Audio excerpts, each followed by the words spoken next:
नमस्कार दोस्तों, मैं योगेश बायोलॉजी विद योगेश में आपका स्वागत करता हूं। तो जैसा कि आप लोग डिमांड कर रहे थे कि जो बीएस स्टेट यानी बिहार एस्टेट का जो बॉटनी का पेपर है उसको हम सॉल्व करेंगे आज, ठीक है, जो कि 2023 में हुआ था। और इस पेपर का पीडीएफ अगर आप चाहते हैं तो हमारे टेलीग्राम लिंक से आप उसको ज्वाइन करके इस पीडीएफ को प्राप्त कर सकते हैं, ठीक है, जो कि आपको डिस्क्रिप्शन बॉक्स में मिल जाएगा। तो चलिए शुरू करते हैं। जैसा कि आप यहाँ पे देख, पहला क्वेश्चन है इसमें, new Darwinism incorporates the principle of natural selection with which additional concept. कौन सा कॉन्सेप्ट जो है इसके एडिशनल में आपको देखने को मिला था। तो अगर आप देखेंगे तो न्यू डार्विनिज्म है, लेमार्किनिज्म तो है ही, कैटास्ट्रोफिक भी है, और आपका जेनेटिक इनहेरिटेंस, ये आपका क्या था, एडिशनल इन्होंने कॉन्सेप्ट डाल के रखा हुआ था। तो ठीक है, आपका पहला जो आपका आंसर हो जाएगा इसका सी इज करेक्ट ऑप्शन। ठीक, चलिए नेक्स्ट क्वेश्चन देखते हैं। नेक्स्ट क्वेश्चन की अगर हम बात करें, नेक्स्ट क्वेश्चन है डार्विन थ्योरी से, ठीक है। Darwin theory was unable to explain, कौन सा थ्योरी है जो डार्विन ने एक्सप्लेन नहीं कर पाया था, ठीक है। तो पहला था नेचुरल सिलेक्शन, ये तो इन्होंने दिया ही था। म्यूटेशन भी इन्होंने दिया था, ठीक है। और वेरिएशन जैसी कोई बात इन्होंने नहीं करी थी, ये इसीलिए ये क्या हो गए थे, unable to explain the Darwin theory, ठीक है। तो variation is the correct option. चलिए नेक्स्ट क्वेश्चन देखते हैं। नेक्स्ट क्वेश्चन है, which 5 kingdom were proposed in 5 kingdom classification. 5 kingdom classification में क्या प्रपोज किया गया था। तो यहाँ पे मैं आपको बता दूं, पहले आया था 2 किंगडम क्लासिफिकेशन, जिसमें आपका क्या था, प्लांटाई और एनिमिलिया, है ना, एनिमिलिया, और फिर था प्लांटाई। फिर उसके बाद कौन ऐड हुआ, फिर उसके बाद ऐड हुआ था आपका प्रोटिस्टा। फिर आपका कौन ऐड हुआ, मोनेरंस, मोनेरा, ठीक है। तो ये 2 किंगडम क्लासिफिकेशन, फिर 3 किंगडम क्लासिफिकेशन, फिर 4 किंगडम क्लासिफिकेशन, फिर आया था आपका 5 किंगडम क्लासिफिकेशन, जो आर एच विटेकर द्वारा दिया गया था, जो कि मोस्ट एक्सेप्टेड मॉडल था, जिसमें आपका फंजाई भी, एनिमिलिया, प्लांटाई, प्रोटिस्टा और मोनेरा, और आपका फंजाई भी साथ में था। तो कौन सा है, प्लांटाई, एनिमिलिया, फंजाई, प्रोटिस्टा। इसमें तो वायरस है तो ये तो नहीं होगा। प्लांटाई, एनिमिलिया, फंजाई, प्रोटिस्टा, मोनेरा, यही आपका करेक्ट ऑप्शन हो जाएगा, सी इज करेक्ट ऑप्शन, ठीक है। चलिए नेक्स्ट क्वेश्चन देखिए। क्लेमाइडोमोनाज इज ग्रुप्ड अंडर, जो क्लेमाइडोमोनास है किस ग्रुप के अंडर में आता है। तो देखो क्लेमाइडो जो मोनास है ये आपका क्या है, एल्गा है। अब एल्गा देखो मोनेरा में तो आएगा नहीं, इसमें तो बैक्टीरिया वगैरह आ जाते हैं। प्रोटिस्टा में आ जाएगा, क्योंकि प्रोटिस्टा में जो आपका प्लांट लाइक या एल्गा लाइक जो आपके करेक्टरिस्टिक फीचर होते हैं वो किस में आते हैं, एल्गा वाले कैटेगरी में। तो क्लेमाइडोमोनास इसी प्रोटिस्टा के अंदर आ जाएगा, क्योंकि देखो आगे प्लांटाई दिया हुआ है, फंजाई दिया हुआ है, तो इसके कैटेगरी में तो आएगा नहीं, ठीक है। तो प्रोटिस्टा इज करेक्ट ऑप्शन। चलिए अगला क्वेश्चन है, bacteria cell wall is made up, जो बैक्टीरिया की सेल वॉल है किससे बनी होती है। तो ऑब्वियस सी बात है, हम सबको मालूम है किससे बनी होती है, पेप्टिडो ग्लाइकन से बनी होती है। चलिए नेक्स्ट क्वेश्चन देखते हैं। नेक्स्ट क्वेश्चन है, which of the following viruses are icosahedron. Iso के हेड्रॉन, आप अगर इसका स्ट्रक्चर देखें तो काफी 3D और कॉम्प्लेक्स स्ट्रक्चर है, इसीलिए ये आपको देखने को किसमें मिलेगा, कॉम्प्लेक्स जो वायरसेस होते हैं उसमें आपको इस तरह का स्ट्रक्चर देखने को मिलता है, ठीक है। चलिए इसके बाद फिर हम बात करते हैं, chemotaxis is phenomenon of, chemotaxis जो आपकी फिनोमिना है किस तरह की है। तो इस फिनोमिना में पता क्या होता है, स्विमिंग अवे और toward of bacteria in presence of chemical compound. कोई केमिकल कंपाउंड जब किसी पानी में मौजूद होता है तो उसके प्रेजेंस में ये जो बैक्टीरिया होते हैं क्या करते हैं, या तो उससे दूर जाएंगे या तो उसके पास जाएंगे। तो ये आपका कीमोटैक्सिस जो फिनोमिना है वही होती है, ठीक है। तो सी इज करेक्ट ऑप्शन।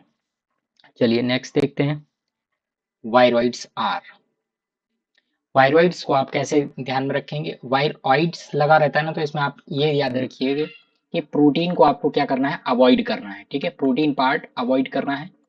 तो प्रोटीन पार्ट आपके अवॉइड यानी प्रोटीन पार्ट एब्सेंट होगा, उन वायरसेस को हम वायरॉइड्स कहते हैं। अच्छा, लेकिन यहाँ पे तो डिजीज के बारे में पूछा हुआ है ना, स्पिंडल ट्यूबर डिजीज वायरॉइड्स की वजह से होती है, हाँ एकदम करेक्ट है, ठीक है। एलोमोजिक ऑफ ब्लैकग्राम ये नहीं होती। पैरासिटिक फ्लावरिंग प्लांट ये भी नहीं होती। तो आपका पहला ऑप्शन क्या हो जाएगा, करेक्ट हो जाएगा, ठीक। चलिए अगला क्वेश्चन देखते हैं। नेक्स्ट क्वेश्चन है, visible effects of disease on plant are called, जो डिजीज जो आपका रोग होता है प्लांट में आपको जो दिखता है उसका इफेक्ट, वो उसको हम क्या कहते हैं, उसको हम सिम्टम्स कहते हैं, ठीक है। चलिए नेक्स्ट क्वेश्चन देखें।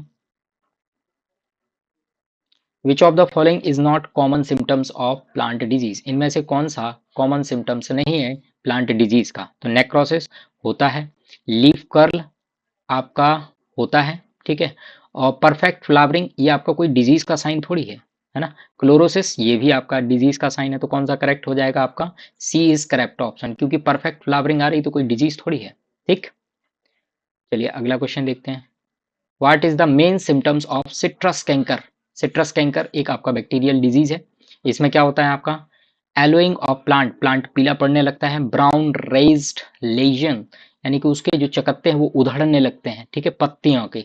विल्टिंग ऑफ लीफ, लीफ क्या होने लगते हैं? झड़ने लगते हैं। डी फोलिएशन, तो यहाँ पे अगर आप देखेंगे तो यहाँ पे क्या होने लगता है? पत्तियां झड़ने लगती हैं। विल्टिंग ऑफ लीफ, ठीक। चलिए, how does TMB primarily spread, फैलता है from plant to plant? Primarily जो आपका टीएमबी टोबैको मुझे एक वायरस है, वो कैसे प्लांट टू प्लांट फैलता है? तो जो आपके mechanical transmission through the tools और हैंड, इनसे इसके फैलने के चांस सबसे ज्यादा होते हैं। तो सी इज करेक्ट ऑप्शन, ठीक। नेक्स्ट है asexual fruiting bodies have name such as, जो आपके फंजाई होते हैं उसमें जो एसेक्सुअल रिप्रोडक्शन होता है, उसमें जो फ्रूटिंग बॉडी बनती है वो किस में? आपके जो क्या कहते हैं, जो स्पोर होते हैं वो भरे होते हैं। तो आप ध्यान रखिएगा किस में होता है? पिकनीडियम में, ठीक है, पिकनीडियम। चलिए नेक्स्ट है, which of the following may be called fission alga, ठीक है, ये एसेक्सुअल रिप्रोडक्शन का पार्ट है। ये किस में देखने को मिलेगा आपको? पहला नॉन नॉस्टॉक, नॉस्टॉक हाँ ये सही है। उडोगोनियम नहीं, वॉलबॉक्स नहीं, तो आपका पहला ही ऑप्शन करेक्ट हो जाएगा, नॉस्टॉक, ठीक है। चलिए नेक्स्ट क्वेश्चन देखते हैं। विच of the following is colonial colonial alga, ये तो आपने एनसीईआरटी में ही सीधा पढ़ा होगा। कॉलोनियल एल्गा का डायग्राम दिया होता है, वो क्या है आपका? वॉलबॉक्स, ठीक, सिंपल क्वेश्चन है। नेक्स्ट है, मैनिटोल इज रिजर्व्ड फूड, ठीक है, मैनिटोल जो है आपका रिजर्व फूड माना जाता है, किसका? तो आप देखेंगे फ्यूकस, फ्यूकस। अगला क्वेश्चन देखते हैं, what is the mode of sexual reproduction, इनमें से कौन सा सेक्सुअल रिप्रोडक्शन का मोड है किसमें? क्लोरोफाइसी के में, क्लोरोफाइसी यानी कि ग्रीन एल्गा। ग्रीन एल्गा में अगर आप सेक्सुअल रिप्रोडक्शन देखेंगे तो वो कैसा होता है? ऊगेमस टाइप होता है, और ऊगेमस और साथ में आपको एन आइसोगेमस टाइप का भी मिलेगा, आइसोगेमस टाइप का भी मिलेगा। आइसोगेमस मतलब जिसकी मॉर्फोलॉजी और स्ट्रक्चर कैसी हो, मेल और फीमेल गैमीट की। जैसे मान लीजिए ये आपका मेल गैमीट है, इस मेल गैमीट में ये दो फ्लैजिला है, ठीक है, और जो फीमेल गैमीट है ये भी आपके यहाँ पे दो फ्लैजिला है। तो जब इनकी दोनों की जो स्ट्रक्चर मॉर्फोलॉजी है दोनों की सेम हो तो उसको हम क्या कहते हैं? आइसोगेमस। जब ये एक दूसरे से कैसे हो? डिफरेंट हो, उनको हम कहते हैं आइसोगेमस। जैसे मान लीजिए यहाँ पे एक मेल गैमीट, ये मेल गैमीट, और ये फीमेल गैमीट हमने बनाया। ये दूसरा एग्जाम्पल मैं बता रहा हूँ कि इसका लार्ज होगा, जो फीमेल गैमीट लार्ज होगा और कोई फ्लैजिला नहीं है, यानी कि इमोटाइल है। तो इस तरीके से हम इसको क्या कहते हैं? An isogamous. ये तीनों कंडीशन आपको देखने को मिल जाती हैं किसमें? क्लोरोफाइसी के मेंबर है ग्रीन एल्गा में। तो ऑल ऑफ दीज, ठीक। चलिए नेक्स्ट क्वेश्चन देखते हैं। मैनीटॉल इज, ये फिर से आ गया देखो मैनीटॉल, ठीक है, मैनीटॉल और लेमिनेरिन ध्यान रखिएगा, रोडोफाइसी के मेंबर में। अच्छा यहाँ क्वेश्चन अलग है। Loop diuretics, osmotic diuretics, potassium sparing diuretic. देखो डायूरेटिक्स तो है, ये ऐसा सब्सटेंस होता है जो यूरिन ज्यादा एक्सक्रीट कराने के लिए रिस्पॉन्सिबल होता है। यहाँ पे एक सब्सटेंस होता है कार्बोनिक एनहाइड्रेट, ठीक है, तो इसीलिए इसका करेक्ट आंसर क्या होगा? कार्बोनिक एनहाइड्रेज डायूरेटिक, ठीक है। इसको लेने से जो यूरिन का जो फ्लो है वो ज्यादा बढ़ जाता है, ठीक।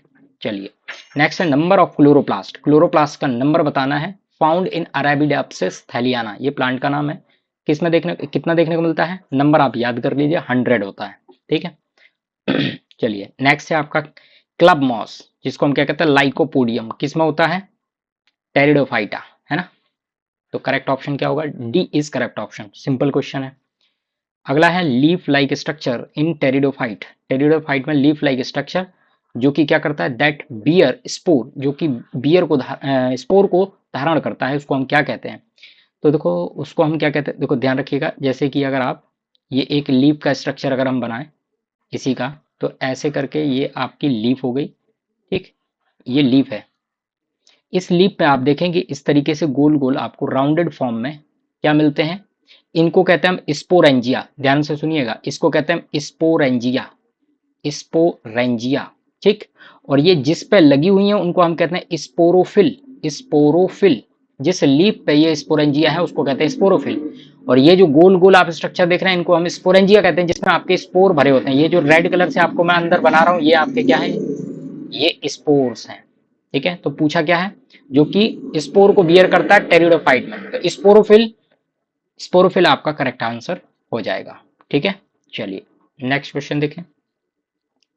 What is the term for scientific study of fossil? सबको पता है पैलेंटोलॉजी, जिसमें हम जीवाश्मों का अध्ययन करते हैं। ए इज करेक्ट। चलिए नेक्स्ट क्वेश्चन देखते हैं। हाउ डू पैलेंटोलॉजिस्ट डिटरमाइन, जो आपके जीवाश्म वैज्ञानिक होते हैं वो कैसे डिटरमाइन करते हैं the age of fossil, fossil की एज को कैसे डिटरमाइन करते हैं? तो कार्बन डेटिंग, हाँ कार्बन डेटिंग से भी करते हैं। By examining the rock layer surrounding the fossil, ये आपका बेस्ट मेथड है। उसकी सराउंडिंग जो आपकी लेयरिंग होती है उनसे हम वो पता लगा लेते हैं। ठीक है, तो बी इज करेक्ट ऑप्शन। चलिए, the genus cycas which contains several living fossil gymnosperm species is commonly known, अच्छा commonly known as, obviously palm कहते हैं ना, पाम ट्री जो होते हैं, तो आपका बी ऑप्शन करेक्ट हो जाएगा। ठीक, चलिए अगला क्वेश्चन है। What type of plant fossil are formed when plant is buried in sedimentary, जो आपके पत्थर होते हैं उसमें जो दब जाते हैं जो आपके जीवाश्म, उनको हम क्या कहते हैं, पेट्रीफिकेशन कहते हैं। ठीक है, चलिए नेक्स्ट क्वेश्चन देखते हैं। Which year was the beginning phase of modern biology nomenclature? पता नहीं मुझे, क्या है, 1758, याद रख लीजिएगा। ठीक, चलिए अगला क्वेश्चन,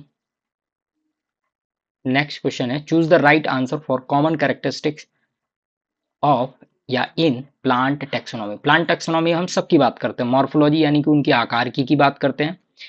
पैलेनोलॉजी यानी कि उसके जीवाश्म की बात करते हैं। ऑल ऑफ दीज, एनाटॉमी यानी कि उसके शारीरिकी की भी बात करते हैं। तो सब कुछ, ठीक है, टेक्सोनॉमी हम सब कुछ देखते हैं। नॉमेनक्लेचर, उसका नामकरण देखते हैं, उसकी आपकी सेट देखते हैं, सारी चीजें हम डिस्कस करते हैं। अगला है फेनेटिक, यानी कि आपका phonetic classification is based on, जो आपका फेनेटिक क्लासिफिकेशन है किसके बेस पे है? तो observable characteristics of existing entity, यही आपका करेक्ट है। जो आपके पहले से जो आपके कैरेक्टरिस्टिक फीचर अवेलेबल हैं उनको हम क्या करते हैं, कंपेयर करते हैं। ठीक है, उनको ऑब्जर्व करते हैं, उसके बाद हम उसको इसकी कैटेगरी में डाल देते हैं। Principles of numerical taxonomy were developed by, numerical taxonomy किसने डेवलप की थी? तो याद रखिएगा स्नीथ एंड सोकल नाम के साइंटिस्ट थे, इन्होंने इसको न्यूमेरिकल टेक्सोनॉमी को डिस्कवर किया था। Commelinaceae family is commonly known as, इसको हम किस के नाम से भी जानते हैं? तो स्पाइडर वर्ट के नाम से भी इसको जाना जाता है। ठीक है, कमेंट सेक्शन में आप बताइएगा इस कोमेलाइना जो आपकी फैमिली है इसमें कौन कौन से मेंबर आते हैं, कौन कौन से प्लांट आते हैं। ठीक है, चलिए नेक्स्ट क्वेश्चन, नोड्यूलेटेड रूट। ठीक है, nodulated root are characteristic of family, किस फैमिली का कैरेक्टरिस्टिक आपका फीचर है? तो आपने देखा था जो दालों में लेग्यूमिनेशी फैमिली, लेग्यूमिनेशी फैमिली में आपको देखने को मिलेगा, है ना। तो यहाँ पे देखो लेग्यूमिनेशी का आपका एक और आपकी फैमिली का नाम है, वो है आपका फैबिएसी। तो आपका करेक्ट ऑप्शन क्या हो जाएगा? ए इज करेक्ट ऑप्शन। अगला है the national botanical research institute located, NBRI, NBRI कहाँ है? लखनऊ में। ठीक है, NBRI रिसर्च इंस्टीट्यूट है। चलिए इसके बाद फिर हम बात करते हैं, विच of the following plant tissue is responsible for providing support, support भी प्रोवाइड कराता है एंड मैकेनिकल सपोर्ट भी प्रोवाइड कराता है। कौन कराता है? तो ध्यान रखिएगा, देखो आप जाइलम देखेंगे, जाइलम, जाइलम से क्या होता है? वाटर सप्लाई होता है। ठीक है, और फ्लोएम से क्या होता है आपका? फ्लोएम से क्या होता है आपका? फूड सप्लाई होता है। ठीक है, फ्लोएम में आप देखेंगे जो 3 टाइप होते हैं, जैसे कि अगर हम यहाँ बात करें तो सब के सब कैसे होते हैं? लिविंग होते हैं। किसको छोड़ के? सिर्फ फाइबर को छोड़ दीजिए, फाइबर को छोड़ दीजिए, ये आपका डेड होता है, डेड। बाकी आप देखेंगे सीव ट्यूब, सीव सेल, ये आपके सब लिविंग होते हैं। जबकि जाइलम में आप देखेंगे पैरेनकाइमा को छोड़ दीजिए, जाइलम पैरेनकाइमा को छोड़ दीजिए, और बाकी सब आपके कैसे होते हैं? यहाँ पे डेड होते हैं। डेड होने की वजह से स्क्लेनकाइमा होगा, स्क्लेनकाइमा की वजह से ये आपको क्या प्रोवाइड कराएंगे? सपोर्ट प्रोवाइड करेंगे, हार्ड होंगे क्योंकि नेचर में, है ना। तो इसका ऑप्शन क्या हो जाएगा? Xylem is correct option. ठीक, चलिए अगला है primary function of collenchyma. Collenchyma देखो, एक होता है आपका पेरेनकाइमा, है ना, पेरेनकाइमा, ये सॉफ्ट होती है, लिविंग होती है। जबकि हम बात करें कॉलेनकाइमा, कॉलेनकाइमा एक होता है स्क्लेरेनकाइमा। ठीक है, कॉलेनकाइमा और स्क्लेरेनकाइमा ये क्या काम करते हैं, मैकेनिकल सपोर्ट देने का काम करते हैं, क्योंकि इनमें अगर आप देखेंगे तो प्रोटोप्लास्ट यानी कि साइटोप्लाज्म की अमाउंट बहुत कम होती है, जबकि स्क्लेरेनकाइमा में तो खत्म ही होती है। तो क्या हो जाएगा, सी इज करेक्ट ऑप्शन। नेक्स्ट है the tissue responsible for transport of sugar, organic nutrient and hormone. देखो अभी बताया था आपको, फूड को ट्रांसपोर्ट करने का काम यानी न्यूट्रिएंट को ट्रांसपोर्ट करने का काम, हार्मोन को ट्रांसपोर्ट करने का काम किसका होता है, फ्लोएम का होता है, जबकि जाइलम का क्या होता है, वाटर सप्लाई। ठीक, चलिए अगला क्वेश्चन देखते हैं। स्क्लेरेनकाइमा सेल्स आर कैरेक्टराइज्ड, जो आपकी स्क्लेरेनकाइमा मैंने आपको बताया था डेड सेल होती है। डेड सेल के साथ साथ अगर आप उसकी सेल वॉल देखेंगे तो काफी थिक होती है। और हाँ, ऑप्शन के हिसाब से देखो, लार्ज सेंट्रल वैक्यूल ऐसा कुछ नहीं है, थिन प्राइमरी सेल वॉल ऐसा कुछ नहीं है, थिन तो होगी ही नहीं क्योंकि डेड होती है, डेड होगी तो आपकी सेल वॉल भी। एबिलिटी टू फाइटोसिंथेसिस नहीं, फोटोसिंथेसिस सॉरी, यहाँ फोटोसिंथेसिस नहीं होती है क्योंकि ये डेड सेल है। थिक होती है, हाँ होती है, लिग्निफाइड होती है, जो सेल आपकी डेड हो जाएगी उसमें लिग्निन बहुत ज्यादा मिलता है फ्लोएम में। ठीक है, सेकेंडरी सेल वॉल यानी कि प्राइमरी सेल वॉल उसमें मिलेगी, सेकेंडरी सेल वॉल मिलेगी। ठीक है, किसमें मिलेगी, स्क्लेरेनकाइमा सेल में। तो D is correct option. Waxy substance associated, waxy like substance किससे एसोसिएटेड है, with the wall of cork cell. Cork cell जो होती है उसमें जो आपको वैक्सी सब्सटेंस मिलता है, ये किस में पाया जाता है, सुबेरिन। ठीक है, सुबेरिन ध्यान रखिएगा। चलिए इसके बाद फिर हम बात करते हैं किसकी, casparian strips are found. Casparian strip कहाँ फाउंड होती है, कहाँ मिलती है, तो अब ये सी बात है, ये मिलती है आपको एंडोडर्मिस की वॉल में। ठीक है, और ये आपकी किसकी बनी होती है, वैक्सी सब्सटेंस की बनी होती है। ठीक है, इसमें वैक्सी सब्सटेंस लेयर पाया जाता है। चलिए सॉरी, अगला क्वेश्चन देखते हैं। The tunica corpus theory proposed that apical meristematic is composed of. Tunica corpus, देखो ट्यूनिका कॉर्पस जो है इस तरीके से इन्होंने जो आपकी मेरिस्टेमेटिक टिश्यू है उनके बारे में बताया था। ये वाले कह रहे थे कि जो अपर वाला जोन है इसको इन्होंने कहा था ट्यूनिका, और जो लोअर वाला जो जोन होता है इसको इन्होंने क्या नाम दिया था, कॉर्पस। ठीक है, कॉर्पस। और इन्होंने कहा था कि जो कॉर्पस वाला पार्ट है इससे क्या होगा, कॉर्टेक्स डेवलप होगा और वेस्कुलर वाला जोन डेवलप होगा, और ट्यूनिका यानी कि अपर वाली जो लेयर हो ये इपिडर्मल सिस्टम को डेवलप करने में हेल्प करेगा। तो आपका इन्होंने नाम ही रखा था ट्यूनिका एंड कॉर्पस। ठीक है, तो करेक्ट हो जाएगा आपका। चलिए अगला क्वेश्चन है, half which half is embryo sac embedded, तो माइक्रोपाइलर। ठीक है, माइक्रोपाइलर। ठीक, चलिए अगला क्वेश्चन है, which is the largest cell of embryo sac. Embryo sac में लार्जेस्ट सेल कौन होती है, तो सेंट्रल सेल जो होती है। इस तरीके से अगर आप बनाएंगे, यहाँ पे आप देखेंगे 3 सेल ऊपर होती हैं, 2 सेंट्रल न्यूक्लियाई बीच में होते हैं, और एक एग सेल और सिनर्जिड सेल ऐसे होती है। तो एक सेल हम इसको भी मान लें तो सेंट्रल सेल। ठीक है, तो क्या हो जाएगा आपका सेंट्रल सेल, करेक्ट। चलिए अगला क्वेश्चन है, which of the following statement is correct, इनमें से कौन सा स्टेटमेंट आपका करेक्ट है। चलिए देखते हैं, स्पोरोजिनस टिश्यू इज हैप्लॉइड। जो स्पोरोजिनस टिश्यू होगा वो हैप्लॉइड नहीं होगा। देखो यहाँ पे बात हो रही है पॉलन सैक की। ठीक है, पॉलन सैक, पॉलन सैक में आप देखेंगे एक चैम्बर ये होता है, एक चैम्बर ये और एक ये। तो इस तरीके से अगर आप पॉलन सैक में देखेंगे तो आपको 4 लेयर देखने को मिलती है। एक सबसे बाहर होती है जिसको हम इपिडर्मिस कहते हैं, उसके बाद फिर आपकी एक और लेयर होती है जिसको हम क्या कहते हैं, एंडोडर्मिस। सॉरी एंडोडर्मिस नहीं, ये आपका पहला हो गया एपिडर्मिस, दूसरा हो गया आपका यहाँ पे दिया हुआ है क्या, नहीं दिया। चलिए आप लोग कमेंट सेक्शन में बताइएगा, अभी मुझे याद नहीं आ रहा है। वो स्पोरोपोलेनिन की लेयर होती है, स्पोरोपोलेनिन की जो आपको स्फुटन में सहायक होती है। तो एक तो हो गया एपिडर्मिस, फिर दूसरा स्पोरोपोलेनिन की बनी होती है, तीसरा आपका एक और लेयर होता है जिसको मिडिल लेयर कहते हैं। ठीक है, फिर उसके बाद आता है आपका टेपिटम लूसिडम, जो कि आपके mega spore mother cell, sorry micro spore mother cell को नरिशमेंट प्रोवाइड कराने का काम करता है। तो यहाँ पे देखो, tapetum nourishes the developing of pollen, the hard outer layer of pollen intine नहीं, माइक्रोस्पोर आर प्रोड्यूस एंडोथीसियम। तो यहाँ पे आपका यही करेक्ट होगा, क्योंकि मैंने क्या कहा, टेपिटम लूसिडम जो होता है नरिशमेंट प्रोवाइड कराता है, ठीक, पॉलन को, क्योंकि माइक्रोस्पोर से ही पॉलन ग्रेन बनेंगे आपके, ठीक। The process of formation of seeds, the process formation of seed without fertilisation in flowering plant is known. Seed के बनने की जो प्रोसेस है विदाउट एनी फर्टिलाइजेशन, बिना फर्टिलाइजेशन की सीड बनने की प्रोसेस को हम क्या कहते हैं, इसको कहते हैं हम एपोमिक्सिस। देखो यहाँ पे मैं आपको तीन फिनोमेना बता रहा हूँ। एक होता है the formation of organism without any fertilisation, इसको हम कहते हैं पार्थिनोजेनेसिस, ठीक है, क्या कहते हैं हम, पार्थिनोजेनेसिस। इसमें क्या होता है, ऑर्गेनिज्म बनता है बिना किसी फर्टिलाइजेशन की, जो कि आपको किस में देखने को मिलता है, हनी बी में देखने को मिलता है, ठीक। एक और टर्म होता है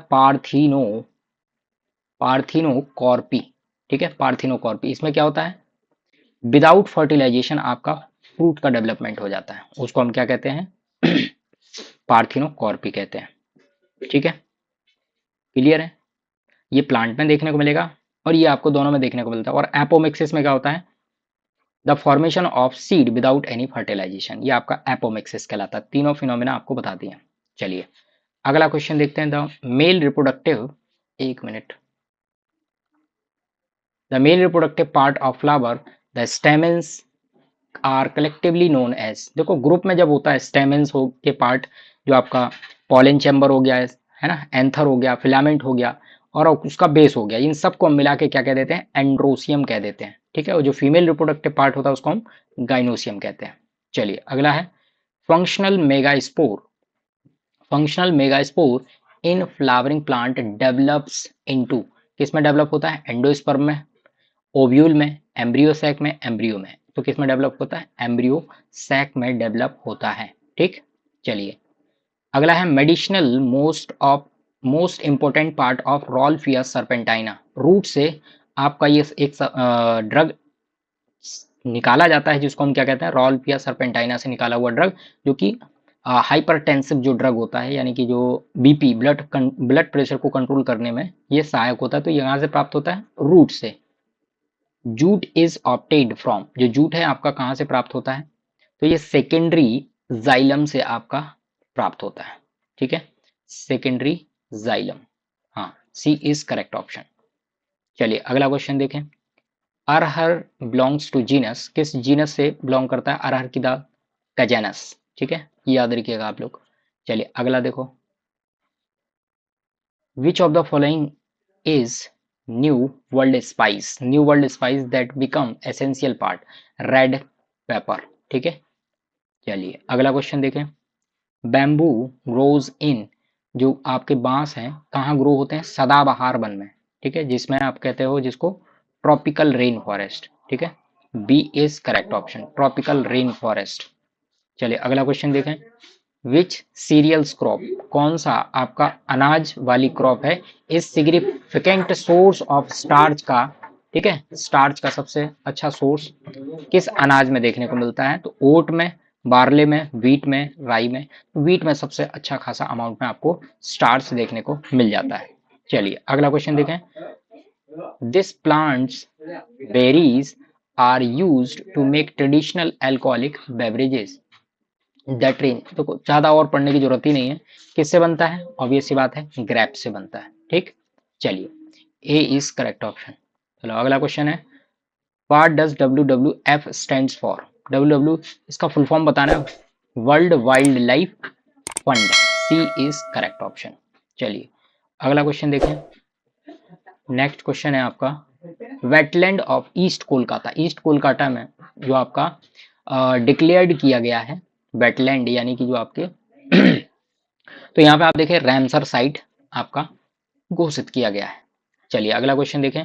नेम द प्लेस वर मिट्टी बचाओ मूवमेंट स्टार्टेड इन इंडिया, ये आपका होशंगाबाद जो है वहां पे आपका ये मूवमेंट स्टार्ट किया गया था, क्योंकि यहाँ की जो मिट्टी थी वो इनफर्टाइल होती जा रही थी, ठीक है। चलिए अगला क्वेश्चन,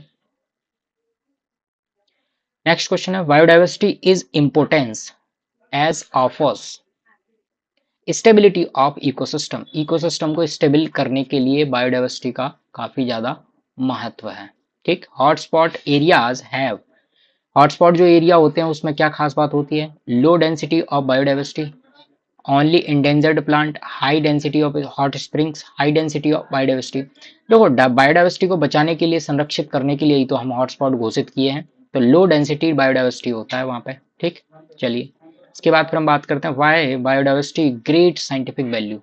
जो आपकी बायोडाइवर्सिटी होती है वो साइंटिफिक वैल्यू क्यों रखती है, तो इसको हम देखते हैं। Because many species of plants and animals are subject of research. क्या और इसीलिए है क्योंकि यहाँ पे जो प्लांट हैं और एनिमल हैं वो सब्जेक्ट हैं किसके लिए, रिसर्च के लिए। अगला है because biodiversity can be use only in space, नहीं स्पेस के लिए थोड़ी होगा, है ना। अगला है because biodiversity can only useful for scientist, ऐसा थोड़ी है, ऐसा थोड़ी ना है। Because biodiversity provides only few product that help for human. अकेले हेल्प करने के लिए रिस्पॉन्सिबल है क्या, ऐसा है तो ऐसा नहीं है, पहला ऑप्शन आपका ज्यादा बेस्ट होगा। ठीक है।